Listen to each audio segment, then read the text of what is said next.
दोस्तों, क्या हो रहा है कोलकाता में, जहां एक तरफ सरेआम एक आदमी को पीटा जा रहा है, वहीं दूसरी तरफ छात्र प्रदर्शनकारियों के ऊपर आंसू गैस और पानी फेंके जा रहे हैं। गुस्से में आए बंगाल निवासी जब सड़क पर धरना देने लगे तो वहीं ममता बनर्जी कड़ा एक्शन लेते नजर आ रही हैं। यहां तक गुस्से में यहां तक बयान दे डाला कि बंगाल चलेगा तो दिल्ली भी चलेगी। दूसरी तरफ सोशल मीडिया पर तेजी से वायरल हो रही इस क्लिप को देखिए, जहां एक बीजेपी के कार्यकर्ता के ऊपर दिन दहाड़े गोली चला दी जाती है। आइए आपको इस पूरी रिपोर्ट के बारे में रूबरू से बताते हैं। दोस्तों, जैसे ही बीजेपी कार्यकर्ता पर गोली चली तो बौखलाए मोदी योगी गुस्से में सरेआम कर डाली धमकी। जरा ये मोदी का बयान सुनिए। महिलाओं के खिलाफ अपराध अक्षम्य पाप है, उसको किसी भी रूप में मदद करने वाले बचने नहीं चाहिए। दोस्तों, नहीं बचेगा संजय रॉय, क्योंकि उसके खिलाफ मिले ये 17 सबूत जो चीख चीख के संजय रॉय को फांसी पर चढ़ाने की गुहार लगा रहे हैं। संदीप घोष के ऊपर लटकी गिरफ्तारी की तलवार। कोलकाता में सीएम ममता बनर्जी का नहीं, बल्कि जल्द ही राष्ट्रपति द्रौपदी मुर्मू का होगा शासन लागू। तो आइए देखते हैं क्या कहती है हमारी रिपोर्ट। दोस्तों, जैसा कि आपको पता है, कोलकाता में हो रही घटनाओं पर पूरे भारत की नज़र है और इस समय अगर पूरे देश में किसी बात को लेकर तेज़ी से चर्चा हो रही है तो वो सिर्फ और सिर्फ कोलकाता के आरजी मेडिकल कॉलेज के अंदर हुई महिला डॉक्टर के साथ रेप और हत्या की चर्चा है। हालांकि महिला डॉक्टर के रेप और हत्या के मामले को 20 दिन पूरे हो चुके हैं, लेकिन अभी तक केस पूरी तरीके से सॉल्व नहीं हुआ है और ना ही किसी भी आरोपी को कड़ी सज़ा मिल पाई है। तो दूसरी तरफ से कोलकाता में बवाल पर बवाल बढ़ता चला जा रहा है, जहां पर अब ये बवाल राजनीतिक स्तर पर आ जा चुका है। जहां एक तरफ रेप और मर्डर के आरोपी को सजा दिलाने के लिए लोगों को प्रदर्शन कर रहे हैं और उन प्रदर्शनकारियों को पीटा जा रहा है, तो वहीं छात्र संघ के ऊपर आंसू गैस और पानी की बौछार की जा रही है।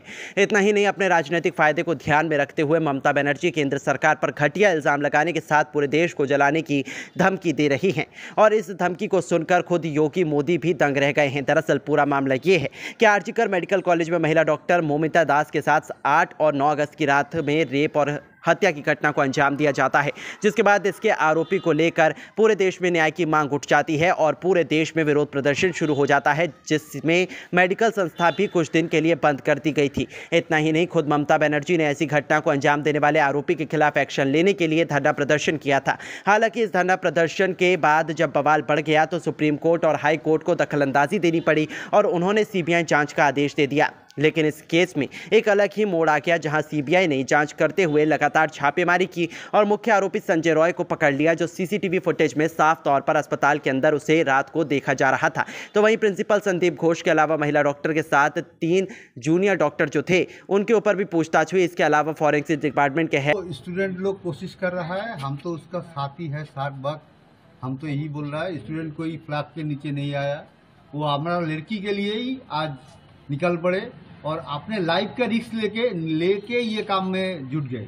तो सही सुना आपने। पश्चिम बंगाल में कोलकाता पुलिस की मनमानी और जांच में हुई देरी को देखते हुए छात्र संघ ने नबन्ना आंदोलन करने का प्रयास किया, जो एक शांतिपूर्ण आंदोलन था, जिसका उद्देश्य महिला डॉक्टर के रेप और हत्या के आरोपी को कड़ी से कड़ी सजा दिलाने के साथ जल्द से जल्द न्याय की गुहार लगाना था और राज्य के मुख्यमंत्री ममता बनर्जी के इस्तीफे की मांग करना था, जिसके चलते छात्र संघ काफी बड़ी संख्या में छात्रों के साथ पश्चिम बंगाल की सरकारी बिल्डिंग नबन्ना तक मार्च निकालने वाले थे, जो बेहतर तरीके से शुरू भी हो गया था। लेकिन इस बीच पश्चिम बंगाल की मुख्यमंत्री ममता बनर्जी को गुस्सा आ गया और उन्होंने इस आंदोलन को रोकने के लिए 6000 पुलिसकर्मियों को लगा दिया और हावड़ा ब्रिज के ऊपर छात्रों को जाने से रोकने के लिए, जिसकी वजह से कई छात्र बैरिकेडिंग तोड़ते हुए दिखाई दिए, तो उन पर कोलकाता पुलिस ने लाठीचार्ज किया। इसके अलावा भीड़ को तितर बितर करने के लिए पानी की बौछार और आंसू गैस के गोले छोड़े गए। तो वहीं कुछ छात्रों को हिरासत में लिया गया, जहां पर एक नया वीडियो सामने आया। इस बीच वीडियो में देखा जा सकता है कि कोलकाता पुलिस छात्रों के साथ किस तरीके से मारपीट कर रही थी। ऐसे में जनता का काफ़ी वायरल रिएक्शन देखने को मिला, जिसमें देखा गया है कि सोशल मीडिया पर यूजर्स ममता बनर्जी को ट्रोल कर रहे थे और राष्ट्रपति शासन की मांग कर रहे थे,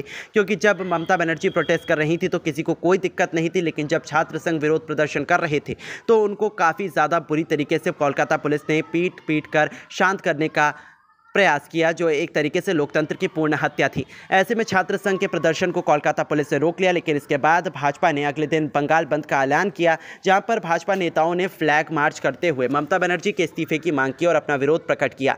लेकिन इस बीच एक अजीबोगरीब वीडियो सामने आया, जिसमें देखा गया कि कार में बैठे भाजपा नेता के ऊपर ममता बनर्जी के पार्टी के लोगों ने फायरिंग की, जिसमें भाजपा नेता बाल बाल बचे। हालांकि इस दिन पत्थरबाजी की भी कई घटनाएं सामने आई, जिसके चलते पूरे पश्चिम बंगाल में बवाल मच गया और इस बवाल को होता देख ममता बनर्जी अपना आपा खो बैठी और उन्होंने पूरे देश को जलाने की धमकी दे दी, जिसमें उन्होंने आपत्तिजनक बयान देते हुए कहा कि मोदू बाबू, आप बंगाल को जलाने का प्रयास कर रहे हो, लेकिन अगर बंगाल जलेगा तो असम, नॉर्थ ईस्ट से लेकर बिहार, उत्तर प्रदेश, झारखंड और दिल्ली तक को जलाने से कोई नहीं रोक पाएगा। ऐसे में इस धमकी के बाद खुद नरेंद्र मोदी और योगी आदित्यनाथ भी प्रतिक्रिया देने से पीछे नहीं हटे।